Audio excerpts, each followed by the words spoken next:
guys, magandang gabi. Kain na tayo. Masarap kumain na umuulan. Tuyo, gisadong tuyo. Ang sarap. Inalis ko kasi yung ulo.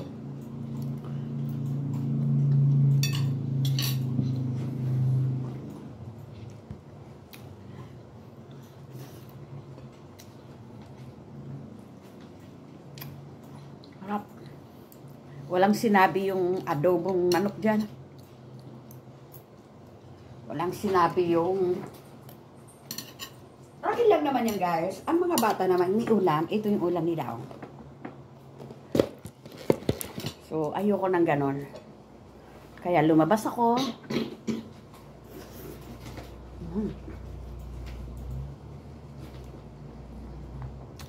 Kailangan hindi ako kumain bukas. Kasi isang pinggan na to eh.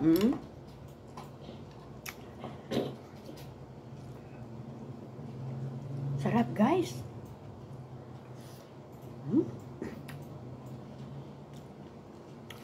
Masarap to kung nasa tabi ka ng dagat o ilog, tapos ganito ang baon nyo.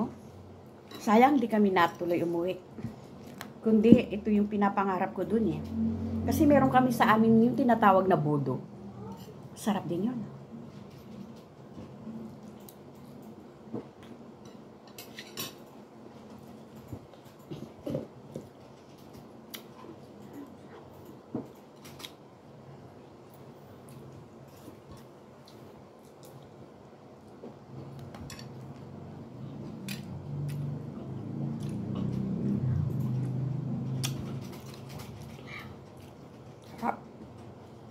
Yung isang supot na tuyo.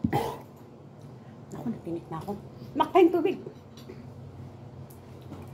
Give me and you get another glass for you.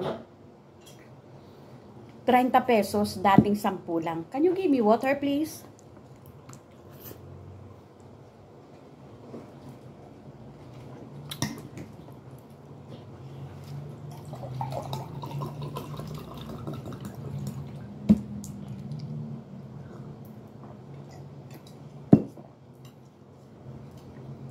May nagsabi pala sa akin, pag natinik ako, promise guys, tuwing kakain ako ng tuyo, natitinik ako.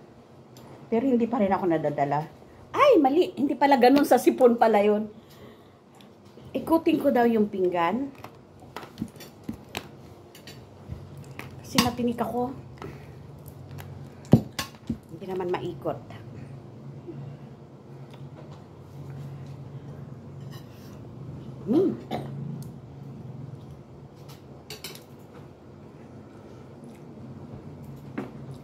Ikot nagpapalit. Pero wag naman yung ano yung mga inihaw dyan. Okay sa akin.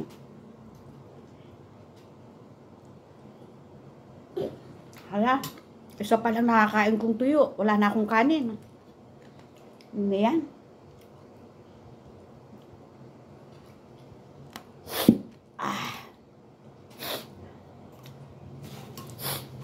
Ang anghang. Sarap. Ayan yung tuyo. Kaya kung dilis to guys, pwedeng nadurog na siya. Pwede naman, huwag mo lang haluin. Ayan.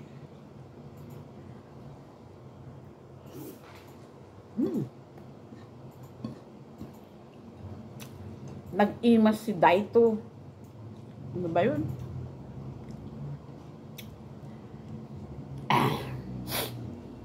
Yung isang video ko guys, nanduto kung paano ko niluto. Yung gisadong tuyo.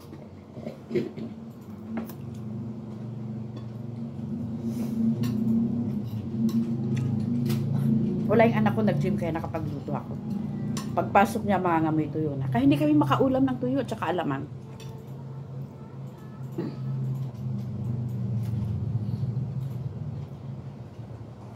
Yung alamang, okay lang kasi may nabibili naman na naluto, di ba? Eh, ang tuyo wala.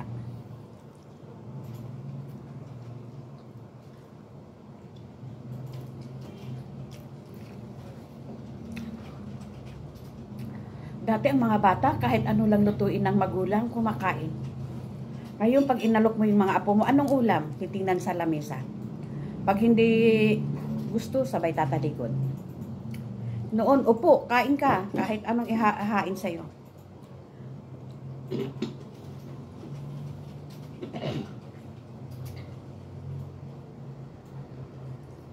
Grabe na yung kanin ko, di ba?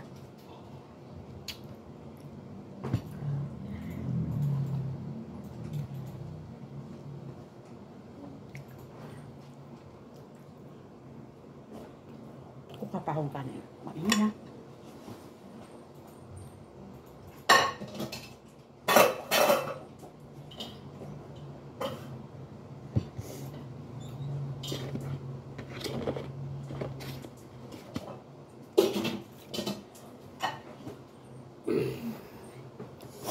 Anong diet ka dyan?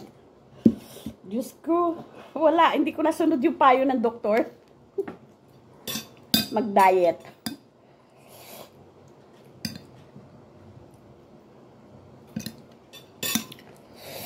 Kaso natinik ako, guys.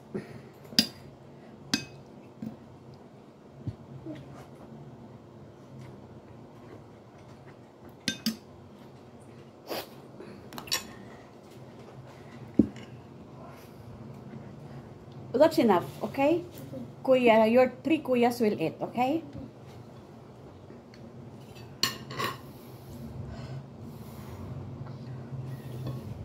Para ako yung galing ba sa kulungan na lumabas tapos sabik na sabik kumain.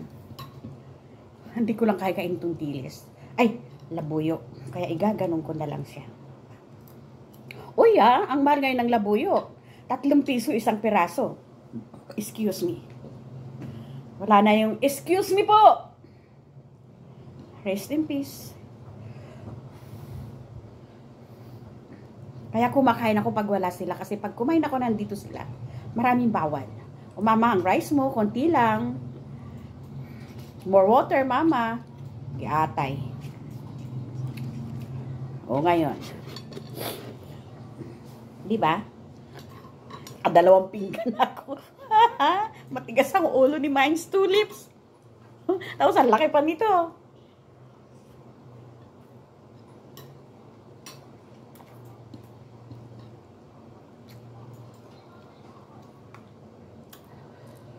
Anghang.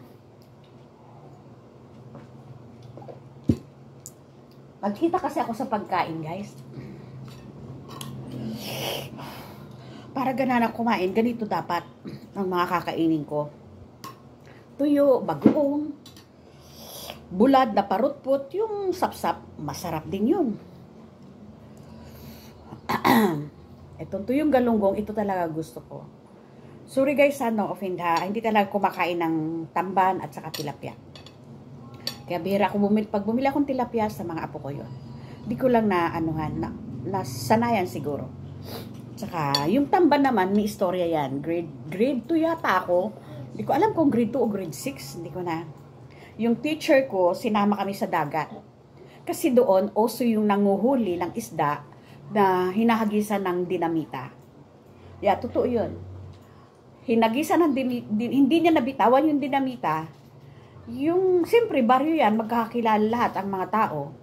Subong, ano yan, balita. First time nangyari yung ganun. So, pati kami, niyaya ng teacher. Siyempre, marites din yung teacher namin. Punta kami sa dagat kasi kalsada, palayan dagat, malapit lang talaga ang dagat sa kalsada. Ayun, nakita namin yung mga tamban. Andoon sa tiyan. Ay, kumakain ako, ayoko na. So, hindi talaga, since then, hindi na kumakain.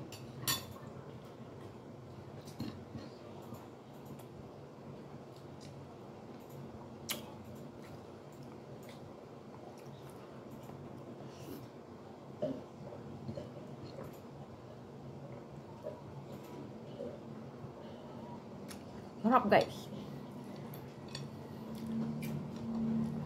Hinugasan ko to, hindi ko na sinama yung ulo kasi matinik pag nadurog yung ulo. Ginisa ko sa bawang sibuyas, kamatis lang, paminta, siling labuyo at magic sarap. Yun lang, hindi ko na inasinan kasi maalat ang tuyo. Okay? Sabi, ay, ba't ka kumain ng tuyo? Maalat yan. May tuyo bang matabang?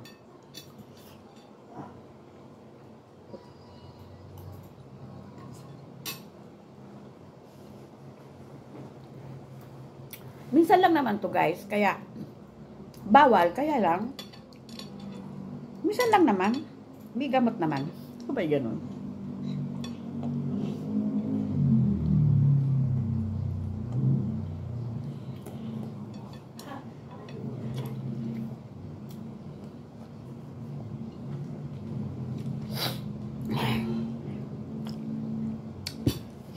Diyos ko, alam mo guys, siyempre pag nag-60 ka na, mahina na yung panunaw mo.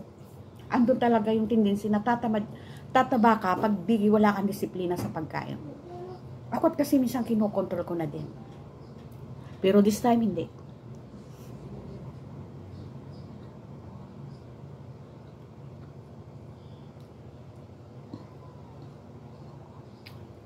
Sarap.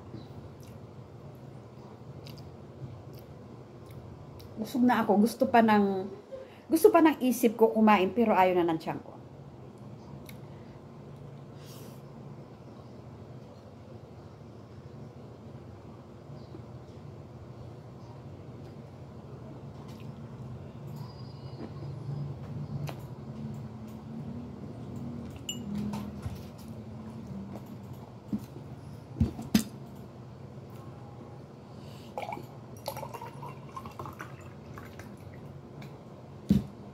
Inom ka lang ng maraming tubig para mag-flush yung ihi, yung alat.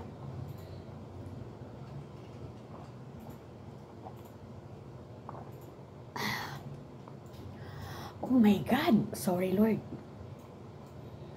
Kumain ako ng bawal. Tumikim ako ng bawal. Sorry. Pero masarap. Sobrang sarap, guys.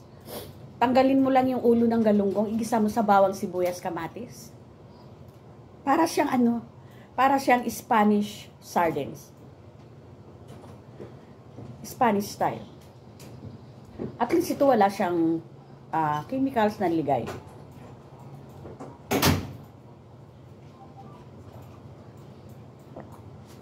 Ngayon ko lang naalala, ang mahal ng kamatis ko, 3 piraso, 41. Ay hindi, may isang sibuyas eh. Isang sibuyas, 3 kamatis, 41 pesos. Plus yung galunggong 30, o di 111. Am I? Excuse me. Nabusog ako guys. Hindi ako makatayo. Hindi ako nito mamaya makakapagsayaw ng linokong sayaw. Alright guys. So may natira pa naman guys. 1, 2, 3. May 4 pa. So 6 ang nakain ko. Meron pang 4. Ewan ko lang kung magustuhan na anak ko. Kasi nagda-diet din yun. Alright guys. Thank you very much for watching. Till my next vlog.